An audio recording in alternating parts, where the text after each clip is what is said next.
अस्सलामुअलैकुम जी, मैं हूं मोहम्मद फ़ारूक और आप देख रहे हैं Farooq Khan YouTube channel. Pakistan cricket के हवाले से बहुत ही अहम और इंटरेस्टिंग ख़बर है, अमेजिंग ख़बर है। मेरे लिए तो बहुत ही इंटरेस्टिंग ख़बर है। ख़बर ये है कि पाकिस्तान ने जो चैम्पियंस ट्रॉफ़ी फ़ाइनल में इंडिया के ख़िलाफ़ जीती थी, उसका बाकायदा सब्जेक्ट चौथी क्लास की उर्दू में शामिल कर दिया गया है। उसमें सरफराज अहमद की डेट ऑफ बर्थ बताई गई और उसकी स्ट्रगल बताई गई, और लास्ट में चैम्पियंस ट्रॉफ़ी जो हमने विन की थी उस हवाले से बताया गया।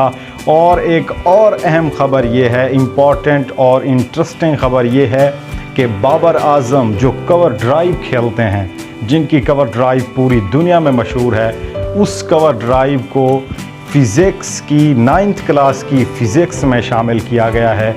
ये बहुत ही अहम ख़बर है और मैं ये समझता हूँ कि ये दोनों प्लेयर्स के लिए एज़ाज़ की बात है।